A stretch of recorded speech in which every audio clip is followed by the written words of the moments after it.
Dhaka bank business mirror অনুষ্ঠানে সবাইকে আমন্ত্রণ জানাচ্ছি মিস মাজহারিন খান।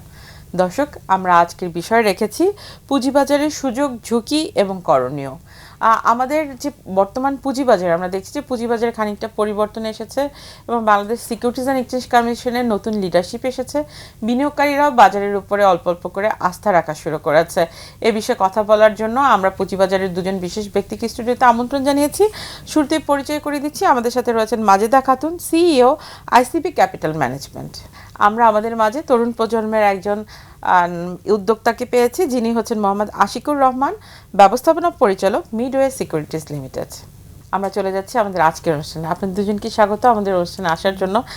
শুরুতেই একটু জানতে চাই যে মাজেদা খাতুন, আমরা তো দেখছি যে আপনি আপনাদের আইসিবি ক্যাপিটাল নিয়ে অনেক কাজ করছেন, কিন্তু এরই ধারাবাহিকতায় 2 বছর সংস্কার কমিটি অনেক কাজ করে গেছে এবং সেটি আমরা দেখছি যে আমাদের ট্রাইব্যুনালের যে অ্যাক্টিভিটিসগুলো ছিল, তারপরে Dhaka stock exchange, Chittagong stock exchange থেকে রিকমেন্ডেশন নিয়ে Bangladesh securities and exchange commission তারা কিন্তু বেশ কিছু রিকমেন্ডেশন দিয়েছে এবং ফাইনালি সেটি কিন্তু সিকিউরিটিজ অ্যান্ড এক্সচেঞ্জ কমিশনে এসেছে। তো বর্তমান সংস্কার কমিটির পর আমরা দেখছি যে বাংলাদেশ সিকিউরিটিজ অ্যান্ড এক্সচেঞ্জ কমিশনে নতুন লিডারশিপ এসেছে। সব কিছু মিলে কেমন যাচ্ছে বর্তমান পুঁজিবাজার? অ্যাকচুয়ালি আপনি প্রথমে যে জিনিসটা দিয়ে শুরু করেছেন যে আসলে আমাদের পুঁজিবাজারে তো আমরা আশা দেখছি যে আসলে যেটা বিষয় হচ্ছে যে আমাদের যে আপনি যে সংস্কার কমিশনের কথা বললেন, যে 3টা রুলস নিয়ে কাজ হচ্ছিল, সে যেই জায়গাগুলোতে বিভিন্ন স্টেক হোল্ডারদের যেই জায়গাগুলোতে মানে তাদের অবজারভেশন ছিল, তো এই নতুন কমিশন তারা খুব, আমার যেটা মনে হয়েছে রিসেন্টলি যে মিটিংগুলো হয়েছে, যে তারা খুব পজিটিভলি এবং প্রফেশনালি তারা সেটা আইডেন্টিফাই করেছে এবং সেই নিয়ে তারা কয়েকটা মিটিং হয়েছে এবং খুব দ্রুতই হয়তো তারা এটা গেজেট আকারে দিবে। তো এটা আমার মনে আমাদের ইনভেস্টর এবং আমাদের যে স্টেক হোল্ডার, অন্যান্য যে ইন্টারমিডিয়েটসদের যে চাওয়া, তার সাথে সামঞ্জস্যপূর্ণ। তো এই জায়গা থেকে তো অবশ্যই একটা আসার জায়গা। আর আরেকটা বিষয় হচ্ছে যে আপনি জানেন যে আসলে আমাদের পুঁজিবাজারে মেইন যে সমস্যা, আমাদের ভালো সিকিউরিটিজ নাই বা ভালো সিকিউরিটিজের পরিমাণটা খুবই অল্প। তো এইটা আসলে মূল এই সাপ্লাই সাইডটাকে আমাদেরকে আরও স্ট্রং করা দরকার বা বাড়ানো দরকার। সেক্ষেত্রে যে মেইন যে আমাদের আইপিও রুলস আছে, যেটা এখন বাস্তবতার আলোকে যেইভাবে রুলসটা হওয়া দরকার, সেটা নিয়েও তারা খুব পজিটিভলি তারা ভূমিকা রাখছে বা সেটা নিয়ে তারা কাজ করছে। সেটা একটা আশার জায়গা যে হয়তো এতে করে যে আমাদের যে এখানে যেসব ভালো ভালো কোম্পানি আছে, ভালো ভালো গ্রুপগুলো আছে, তারা এখানে এটা আগ্রহ প্রকাশ করবে আমরা আশা করি। কারণ এই জায়গাটা আমার সবসময় মনে হয়েছে যে আমরা এত বছর যে পুঁজিবাজারে কাজ করছি, আমরা আমাদের এই ভালো সিকিউরিটি যে নাই বা এই জায়গাটা আমাদের গুরুত্ব দেওয়া উচিত। গুরুত্বটা কিভাবে, যে আমরা সবসময় যেই কথাগুলো বলি আমাদের সেকেন্ডারি মার্কেটে ট্রেডিং নিয়ে ইনভেস্টরদেরকে আসার কথা বলছি, কিন্তু আমাদের যে মূল ভিত্তি যে প্রাইমারি মার্কেট, সেইটাকে কিভাবে শক্তিশালী করা যায়, সেইখানে কিভাবে উদ্যোক্তাদের বা তাদের কিভাবে প্রাতিষ্ঠানিকভাবে সহায়তা করা যায়, যেমন কর্পোরেট অ্যাডভাইজারি বা বিভিন্ন তাদের একটা বিজনেস রান করা বা সেটাকে এস্টাবলিশ করা কিন্তু খুব ইজি ওয়ার্ক না। নিউ প্রোডাক্ট এবং ইনোভেশনের কথা বলছেন, ওইখান থেকে তো সিকিউরিটিজগুলো আসবে। তো ওই জায়গাটায় আমাদের একটা যদি রোল থাকে, যেটা আসলে আইসিবি আগে করতো, সেই কাজগুলো যদি আবার চালু হয় এবং বিভিন্ন মার্চেন্ট ব্যাংকগুলো যদি সেখানে ভূমিকা রাখতে পারে, দেন আমরা ভালো সিকিউরিটিজও পাবো, ভালো প্রোডাক্ট পাবো। আমরা যে একটা পোর্টফোলিও করব, সেখানে তো আমাকে বিনিয়োগযোগ্য ভালো সিকিউরিটিজ থাকতে হবে, সেইটা একটা বিষয়। তো এইটা আমার মনে হয় বর্তমান সিকিউরিটি এক্সচেঞ্জ কমিশন তারা খুব ভালোভাবে এটা ওয়াকেবল এবং এটা সবাই এটা নিয়ে করছে। আর সরকারের পর্যায়ে আপনি যদি বাজেটটা দেখেন, সেখানেও কিন্তু এই ইকুইটি এবং বন্ড অর্থায়নের যে একটা বিষয়, তারা এখানে আমাদের বর্তমান অর্থমন্ত্রী স্যার, তিনি খুবই ক্যাপিটাল মার্কেট ফ্রেন্ডলি একজন মানুষ, সেখানেও তারা এটা ইনক্লুড করছে। তো এই জিনিসগুলো নিয়ে আসলে আমরা কাজ করছি এবং আশা করছি যে এটা একটা আমাদের ভালো সুযোগের জায়গা, যেটা সুযোগ বললেন যে সম্ভাবনা তৈরি করবে আর কি। আর একটু আমি আপনার কাছে জানতে চাই যে বেশ কিছুদিন ধরে বিনিয়োগকারীদের মধ্যে একটা শঙ্কা ছিল যে হঠাৎ securities and exchange commission fine করে দিত এবং সেই ফাইনের কারণে বড় বড় যে ইনভেস্টর যারা ছিল, তারা কিন্তু অনেকটাই বাজার বিমুখ হয়ে ছিল, আপনি নিজেও জানেন। তো এখন তো আসলে নতুন গভর্নমেন্ট এসছে এবং নতুন ইনভেস্টর যারা, তারাও মার্কেটমুখী হচ্ছে। পাশাপাশি হচ্ছে গিয়ে যারা হচ্ছে গিয়ে সিকিউরিটিজ অ্যান্ড এক্সচেঞ্জ কমিশনের সিদ্ধান্ত গ্রহণ করার ক্ষেত্রে যে কমিটি বা যে কমিশন, সেটিও কিন্তু রিস্ট্রাকচার হয়েছে। তো সব কিছু মিলিয়ে তো একটা মানে মার্কেটের যে যারা পলিসি মেকার, সেখানেও কিন্তু মার্কেট রিলেটেড অ্যাক্টিভিটিসগুলো আমাদের চোখে পড়ছে রিসেন্টলি। তো সেই জায়গা থেকে বিনিয়োগকারীরা যারা এখনো অবজারভেশন মোডে আছে, তাদের জন্য আসলে কি সুযোগ রয়েছে? সুযোগ তো অ্যাকচুয়ালি তাদের চোখের সামনেই আছে, কারণ গত এক বছরে মার্কেটের পয়েন্ট কিন্তু 1000 পয়েন্ট বেড়েছে। অ্যান্ড ইলেকশনের আগ থেকে মার্কেট যে র্যালি শুরু হয়েছে, সেটাতে কিন্তু অলমোস্ট 700 পয়েন্টস কিন্তু র্যালি করেছে মার্কেট। আমাদের পুঁজিবাজারের জন্য, অ্যান্ড আমি বলবো দেশ বা দুনিয়ার জন্য দুর্ভাগ্য যে মানে ইলেকশনের পরপরই কিন্তু একটা বিশাল বড় মিডল ইস্টে যুদ্ধ শুরু হয়েছে, যে কারণে কিন্তু মার্কেট একটা স্লো ডাউন হয়েছে। বাট আপনি দেখেন এখনও পর্যন্ত এই যুদ্ধটা কিন্তু শেষ হয়নি, তার ফ্লেয়ার আপস হচ্ছে। তবুও কিন্তু আমাদের পুঁজিবাজার, আমাদের অর্থনৈতিক, জিওপলিটিক্স সব কিছু মিলেও কিন্তু সে পজিটিভলি যাচ্ছে। বিকজ আপনি যে পয়েন্টসগুলি বলেছেন যে এই সরকারের প্রতি বা এই কমিশনের প্রতি অবশ্যই বিনিয়োগকারীদের কিছু না কিছু আস্থা আছে। সো যারা এতদিন ধরে সাইড লাইনে আছে, তারা তো এই 1000 পয়েন্টের র্যালি তো অবশ্যই মিস করেছে। সো ওরা কখন ইনক্লুডেড হবে, কখন যাবে, এটা তাদের ব্যক্তিগত ব্যাপার। আমাদের পয়েন্ট অফ ভিউ হলো যে দ্য মার্কেট পারফরমেন্স তো আপনি ইন্ডেক্স অ্যান্ড টার্নওভারে দেখলেই বুঝতে পারবেন। আমাদের ইন্ট্রিম গভর্নমেন্টের সময় টার্নওভার অ্যাভারেজে ছিল অলমোস্ট 400 থেকে 500 কোটি, এর মধ্যে দুটো শর্ট র্যালি ছিল, বাট অলমোস্ট ওই 2 বছরের মধ্যে কিন্তু 4 থেকে 500 কোটি টাকার মতো টার্নওভার ছিল। এখন আমাদের অ্যাভারেজ টার্নওভার 1000 কোটি টাকার উপর। এই যে 500 কোটি টাকা অনেক ডেইলি বেসিস কম্পাউন্ড যদি করে থাকেন, তার মানে সাইড লাইনে যত টাকা ছিল বা নতুন বিনিয়োগকারী কিন্তু এসেছে অবশ্যই মার্কেটে। অ্যান্ড নতুন বিনিয়োগকারী অবশ্যই এসেছে বিকজ আমরা তো ব্রোকারেজ রান করি। আমরা প্রতিদিন দেখছি যে বিকজ মার্কেটের পারফরমেন্স ভালো, রিজিলিয়েন্সি আছে, বিনিয়োগকারী কিন্তু বিও অ্যাকাউন্ট খুলছে। নতুন নতুন যারা বিনিয়োগ করছে, তারপর যারা সাইড লাইনে ছিল অনেক বছর ধরে বা লসে ছিল, তারাও কিন্তু টাকা ঢুকিয়ে মানে কোম্পানিতে বিনিয়োগ করছে। So activity is there. এখন এটা সাস্টেইনেবিলিটির ব্যাপার আছে, এটাকে নেক্সট ফেজে আমরা কীভাবে গ্রো করব। যেরকম আপা বলেছে যে আমাদেরকে কিন্তু সাপ্লাই সেটটা বাড়াতে হবে। আমাদের অলমোস্ট কিন্তু এখন 3 বছরের কাছাকাছি হয়ে যাচ্ছে আমাদের কোনো আইপিও আসেনি। সো পুঁজিবাজারের যদি প্রাইমারি ফাংশন যে আইপিও সাপ্লাই সেটে, এটা যদি না আসে এক পয়েন্টে, কিন্তু এই যে আমরা যে গেইনটা করেছি, এটাও কিন্তু সাস্টেইনেবল হবে না। আর কিন্তু আপনি যদি দেখেন যে মার্কেটের বিও অ্যাকাউন্টগুলো থেকে যদি আপনি এইজ অ্যাভারেজ করেন, তাহলে কিন্তু একটা নির্দিষ্ট এইজের পার্সনগুলো ক্যাপিটাল মার্কেটে ইনভেস্টর হিসেবে আছে, এবং আগে যারা ছিল এখনও কিন্তু তারাই সাস্টেন করছে। তো এই ধরনের আসলে একটা, আপনি যেমন সেকেন্ড জেনারেশন থেকে এসছেন, অনেক তরুণ প্রজন্ম কিন্তু পড়াশোনা শেষ করে তারা কিন্তু কর্মহীন অবস্থায় আছে, কিন্তু তাদের সেই মেধা আছে, লিটারেসির অভাবের কারণে তারা কিন্তু এই মানি মার্কেটের সাথে সাথে ক্যাপিটাল মার্কেটের ইনভলভমেন্টটা তারা বুঝতে পারছে না। তো যদি এই সুযোগগুলো তারা নিতে চায়, তাদের অপরচুনিটির জায়গা কি হবে, আর তাদের জন্য কি আসলে নতুন কোনো প্রোডাক্ট নিয়ে আসা সম্ভব মার্কেটের জন্য, বা আমাদের যে নতুন সিকিউরিটিজ অ্যান্ড এক্সচেঞ্জ কমিশন এসছেন, তার লিডারশিপে অনেক ডাইনামিক এবং অনেক আমরা দেখছি যে ভার্সিটাইল লোকজন জয়েন করেছে এখানে। তো তাদের যদি আসলে ইনোভেশনের জায়গাটা তৈরি করতে চায়, এই নতুন প্রজন্মকে ক্যাপিটাল মার্কেটের সাথে ইনভলভমেন্টের সুযোগটা কোথায়? Very good question. অ্যান্ড এটা আমি বলবো যে আমার কোম্পানিকে যদি আমি হাইলাইট করি, যদি বলি নতুন প্রজন্ম অ্যাকচুয়ালি কী চায়, যে আমাকে প্রোডাক্ট দিবেন, আমাকে অ্যাক্সেস টু দ্য মার্কেট দিবেন। অ্যান্ড মার্কেটে অ্যাক্সেসটা হচ্ছে কিন্তু মোবাইল ট্রেড দিয়ে। সো আমাদের নিজস্ব অর্ডার ম্যানেজমেন্ট সিস্টেম আছে, আমাদের নিজেদের অ্যাপ হলো কুইক ট্রেড প্রো। এটার কারণেই কিন্তু আমাদের যে অনেক নতুন নতুন বিনিয়োগকারী এসেছে, তাদের অ্যাভারেজ বয়স কিন্তু 35 থেকে 36 এই রেঞ্জের মধ্যে।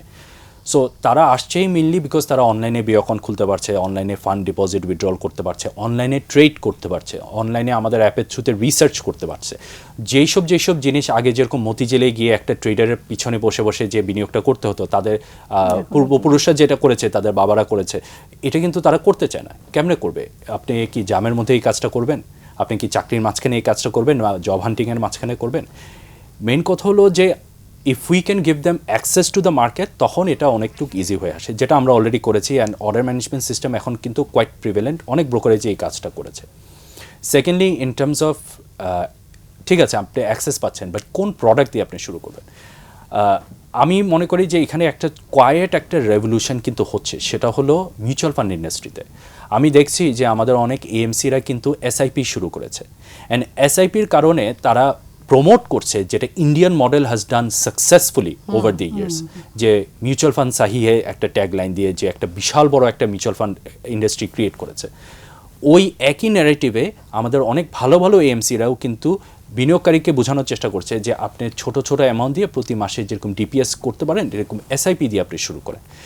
সো এই যে কোলাবোরেশনটা যে শুরু হচ্ছে এএমসি দিয়ে, আমরাও এটা বুঝতে পারছি যে কেন হচ্ছে, কারণ আমাদের এখানে অনেক এসআইপি নেওয়ার জন্য তাকে আলটিমেটলি একটা বিনিয়োগ অ্যাকাউন্ট খুলতেই হবে। আমি দেখছি যে অনেক বিনিয়োগকারী ইকুইটি না কিনে সবচেয়ে আগে সে বিনিয়োগ অ্যাকাউন্ট খুলে যে কোনো একটা এএমসি থেকে তার ইউনিট ট্রান্সফারটা শুরু করেছে।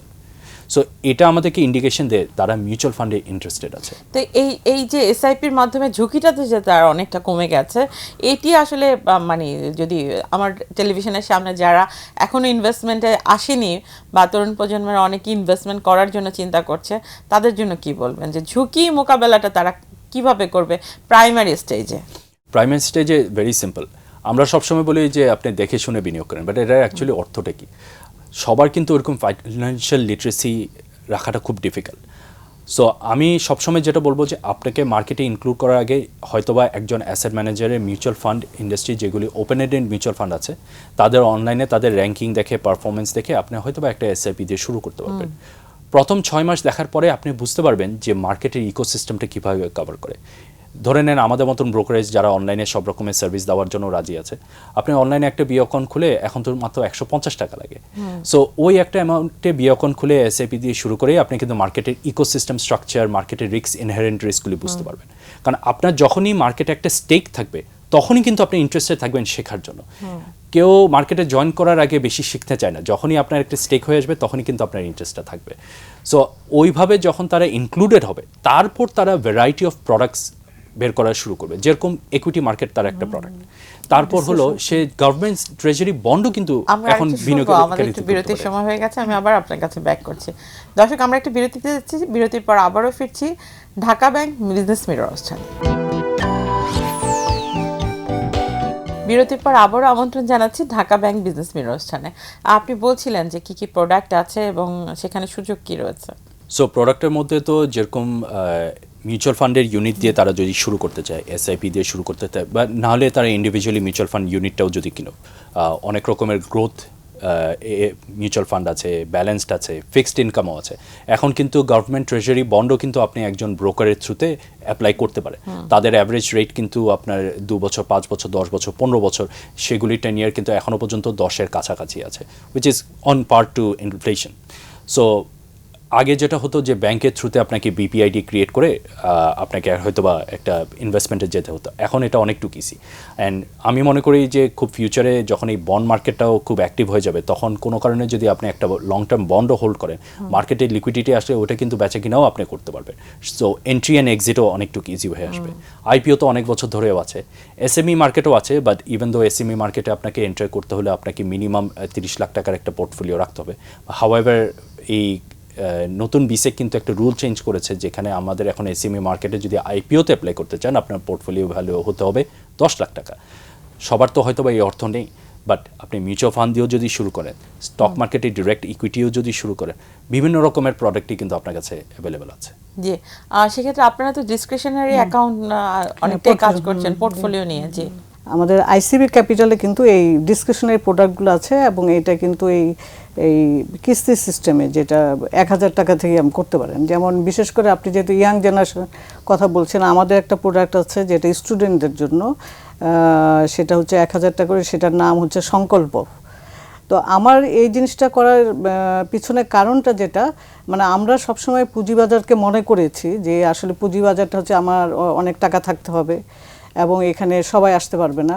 আমাদের যে মানুষের যে ইনকাম লেভেল, যে সবচেয়ে বড়, যে আমরা যদি ফিনান্সিয়াল ইনক্লুশনের কথা চিন্তা করি, তাহলে কিন্তু আমার একটা এই সেক্টরটাই বড় যাদের সেভিংস খুবই অল্প। তো সে কি পুঁজিবাজার আসবে না? তো আমরা সবসময় যে বিনিয়োগ হিসাবগুলা ব্রোকার হাউস এবং মার্চেন্ট ব্যাংক যেগুলো মেনটেন করেছে সেগুলো মূলত নন ডিসক্রিশনারি ছিল। এই যে মার্জিন ডিন নিয়ে অনেক কথা শুনেন, সেটা হয়েছে তারা হয়তো অথরাইজড রিপ্রেজেন্টেটিভের কাছে শুনে শেয়ার কিনেছে বা মার্জিন ডিন নিয়েছে, মার্চেন্ট ব্যাংকের কাছে তারা নিজেরা কিনেছে। তো আমার মনে হয় যে ডিসক্রিশনারি প্রোডাক্টগুলো বা বিশেষ করে রিসার্চ বেসড বা এই কাজগুলো তো আসলে মার্চেন্ট ব্যাংকের, এই কাজগুলো আরও গুরুত্ব পাওয়া উচিত। গুরুত্ব কিভাবে পাবে? আমার তো এই প্রোডাক্টগুলো থাকতে হবে। প্রোডাক্টগুলো যদি তারা আসে, রিস্কের কথা যেটা বলছেন যে আমার যদি এইভাবে এসআইপি সিস্টেমে এখানে বিনিয়োগটা হয়, দেন মানে তার যখন বিনিয়োগ হচ্ছে, বিনিয়োগটা কিন্তু প্রতি মাসে হচ্ছে, মান্থলি বা সে যদি অন্যভাবে ইয়ারলি করে বা যেটা তার ইচ্ছা। তো সেক্ষেত্রে কিন্তু মানে স্টেপ বাই স্টেপ যেহেতু হচ্ছে, বিভিন্ন ইন্ডেক্সে তার বাই হচ্ছে, তো তার ঝুঁকিটা কিন্তু ওইখানে মিনিমাইজ হচ্ছে। আরেকটা বিষয় যে একজন স্টুডেন্ট সে যদি 18 বছরের পরে এটা আসে, সে কিন্তু জাস্ট এখানে এটা অনলাইনে মানে ডিজিটাল, প্রতিটা সিস্টেমে ডিজিটালে সে মোবাইল থেকে অ্যাকাউন্ট খুলতে পারবে, তার টাকাও তার ব্যাংক থেকে জাস্ট অটো ডেবিট হয়ে আসবে, তার এখানে কোনো ভূমিকাই নেই। সে যদি এটা 10 বছরের জন্য করে রাখে, সে যদি এটা 20 বছরে করে, 10 বছর পরে আমার ধারণা সে একটা ভালো রিটার্ন অন্তত তার একটা হ্যান্ডসাম অ্যামাউন্ট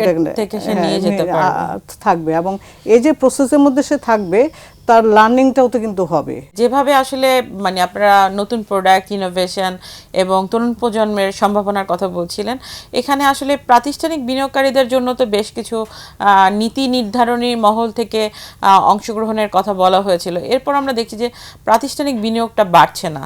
সেটার রিজনটা কি, বা সেটা বাড়ানোর আসলে কি উপায় আছে সেটা বলে আপনি মনে করছেন? আসলে আমি যেটা প্রথমেই বলেছি, এখানে আসলে সাপ্লাই মানে আমরা সিকিউরিটিজ আরও এখানে আনতে হবে। অনেক যেমন আইসিবি একটা প্রাতিষ্ঠানিক বিনিয়োগ আসে, তার হিউজ ইনভেস্টমেন্ট এখানে আছে, কিন্তু তার মতো তার কেউ নাই। মানে এই জিনিসটা যে ক্রিয়েট হয়েছে মার্কেটে, যে লিকুইডিটির যে বিষয়টা বড় বড় একটা হচ্ছে যে অ্যাকচুয়ালি মার্কেট অনেক সময় ধরে একটা স্লো ডাউনে ছিল। তারা যে ইনভেস্টগুলো করেছিল সেখান থেকে তারা বের হতে পারে নাই, যেটা আসলে অন কাইন্ড অফ যে আস্থার সংকট, বা এখানে তারা আসতে চাচ্ছেন, তার রিটার্ন কি, সে যখন প্রিভিয়াস গুলা বিশ্লেষণ করছে, সেটা একটা বিষয়। আরেকটা বিষয় যে আসলে আমাদের যে মূল যে মানে সরকারের গভর্নমেন্টের যে ফিনান্সিয়াল যে সিস্টেম, আসলে আমরা ব্যাংক থেকে যে বরোয়িং করার যে বিষয়টা, এটা অবশ্য বর্তমান বাজেটে এটা অ্যাড্রেস করা হয়েছে। এগুলো যদি কমে আসে, দেন কিন্তু প্রাতিষ্ঠানিক বিনিয়োগকারী তৈরি হবে। বিশেষ করে যে আমাদের যে বিভিন্ন ওয়েলফেয়ার ফান্ডগুলো আছে, বিমার ফান্ডগুলো আছে, পেনশন ফান্ড, পেনশন যে বিভিন্ন ফান্ডগুলো আছে, তাদের এই মার্কেটে আসা প্রয়োজন। কিন্তু তারা আসলে একটু খুব থাকে যে আসলে এটা রিটার্নটা কি হবে এই বিষয়ে। তো এটা যদি লং টার্ম বিনিয়োগ হয়, এটা কিন্তু আসলে যেমন অনেকেরই যে ওয়েলফেয়ার ফান্ড যাদের আছে, তারা কিন্তু এক্ষেত্রে রিটার্ন পাচ্ছে যে না সেটা না।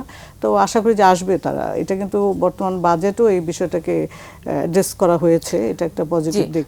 যেটি আসলে আপা বলছিলেন যে মার্কেটটা এতটা ডাউন ট্রেন্ডে আমরা দেখেছি, কিন্তু এটা তো একটা সুযোগ যে এত বেসলাইন ডাউন হওয়া, এটা তো আসলে সবসময় পাওয়াও যায় না। সো এই অপরচুনিটিটা যারা নিতে পারে, তারাই তো আবার এখনই যে 1000 পয়েন্ট বেড়ে গেছে, এরপরে যদি আরও মার্কেট অনেক বেশি ট্রেন্ড আপ হয়ে যায়, সেটি তো আসলে যারা প্রাতিষ্ঠানিক বিনিয়োগকারী তাদের অনেকের জন্য আবার সুযোগ। তো সেই সুযোগটা মানে অনেকে যেভাবে আসলে বিশ্লেষণ করলেন, সেই বিশ্লেষণটা আপনার কাছে কি মনে হয়? আপনি কি একইভাবে চিন্তা করছেন? দেখেন, মার্কেটে টাইমিং করাটা is very difficult. Are not only that, আমরা কোনো সময় কাউকে টাইমিং করার জন্য বলি না, আমরা বলি যে আপনি মার্কেটে যুক্ত হবেন and you keep on adding to the market, and আপনি মার্কেটে থাকবেন। সো ওইটা that's a very long term vision. And অবশ্যই প্রাতিষ্ঠানিক বিনিয়োগকারীদেরকে তাকে ওভাবে লং টার্ম চিন্তাই করতে হবে।